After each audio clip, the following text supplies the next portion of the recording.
Hello and welcome back viewers. तो इस video में हम एक ऐसा पीसी बिल्ड करने वाले हैं जो एक बजट लेवल पीसी बिल्ड होने वाला है।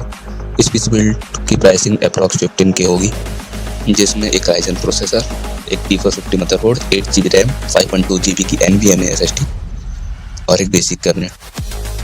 हाँ, बेसिक कैबिनेट इतने में इतना ही आता है। 8GB चाहिए तो बजट बढ़ाओ। तो बिना किसी देरी के वीडियो में आगे बढ़ते हैं। तो सबसे पहली बात करेंगे प्रोसेसर की।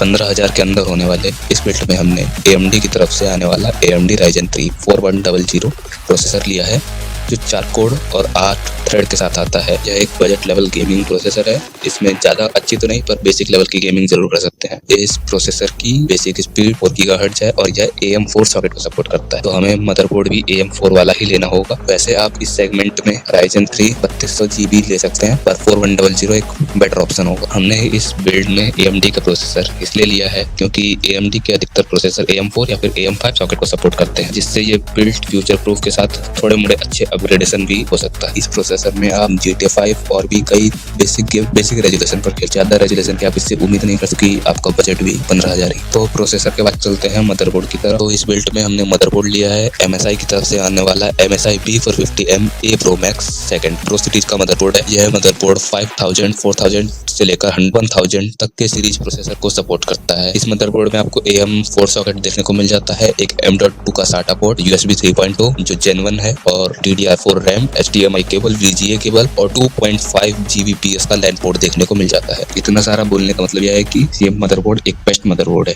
इस मदरबोर्ड में आपको 2 रैम स्लॉट देखने को मिल जाते हैं और एक PCI 3.0 X16 का स्लॉट देखने को मिल जाता है, जिसमें आप अपने ग्राफिक्स कार्ड को इजीली लगा सकते हैं। हाँ, तो बस मदरबोर्ड में इतना ही चीज। आगे चलते हैं अपने रैम की तरफ। रैम में हमने एक्स्ट्रा गेयर की तरफ से आने वाली 8GB की single stick DDR4 RAM. 8GB 15,000 के बिल्ड के लिए एफिशिएंट होगी। यह रैम 2666 मेगाहर्ट्ज की फ्रीक्वेंसी पर क्लॉक्ड है। आप चाहो तो और भी कई प्रकार की रैम ले सकते हैं जो आपके बजट को पार ना करे और जो सस्ते में अवेलेबल भी हो। तो चलते हैं अपने स्टोरेज की तरफ। स्टोरेज में हमने लिया है 8GB की तरफ से आने वाला 5.2GB NVMe M.2 SSD। इस SSD में आपको 3 ईयर की वारंटी भी मिल जाती है। SSD Gen 3 की NVMe SSD जो एक बेस्ट प्राइस के साथ Amazon पर अवेलेबल। आप चाहो तो आप SATA SSD भी प्रयोग कर सकते, पर उसकी स्पीड थोड़ी स्लो होती है, जिससे आपको विंडो इंस्टॉल करने में और कई ऐप इंस्टॉल करने में टाइम लग सकता है। बाकी स्टोरेज के बारे में तो क्या बताऊं, आप बाकी प्राइस पॉइंट के हिसाब से अपना स्टोरेज जरूर दें। तो चलते हैं अपने पावर सप्लाई और कैबिनेट की तरफ। कैबिनेट में ज़्यादा कुछ बोलूंगा नहीं, क्योंकि कैबिनेट आप अपनी मर्जी से ले सकते हैं, जो आपको सस्ता लगे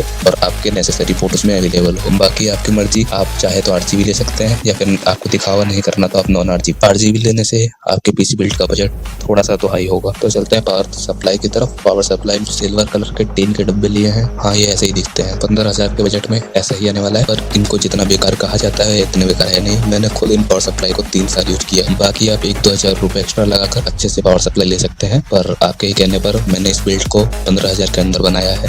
तो इस पूरे बिल्ड की प्राइसिंग कुछ इस टाइप है। मैं कुछ इसका डिस्क्रिप्शन टाइप में डाल देता हूँ। सारा कुछ खरीदने के बाद टोटल प्राइसिंग 14,377 रुपए हुई है। बस सैड रियलिटी यही है कि यह सिर्फ देखने के 15,000 है। अगर आपको पीसी बिल्ड सेटअप करना आता है तो आपको ये 15,000 से डाउन में ही पड़ेगा। पर अगर आपको टेक्निकल नॉलेज पीसी बिल्ड से रिलेटेड नहीं है, तो आप अगर किसी दुकान से बनवाते हैं तो वो विंडो के और पीसी बिल्ड सेटअप करने के ही आपसे अधिक पैसे ले लेगा। तो ज़्यादा से ज़्यादा आपको 15,500 तक आपको ये पीसी बिल्ड पूरा हो जाएगा, उससे ज़्यादा नहीं लगना। तो थोड़ी तो हेजिटेशन थी, क्योंकि ये मेरा पहला वॉइस ओवर वीडियो है, जिसमें ज़्यादा कुछ तो समझ में नहीं आया, पर जो समझ में आया मैंने बोल दिया। Hope you like it. Thanks for watching.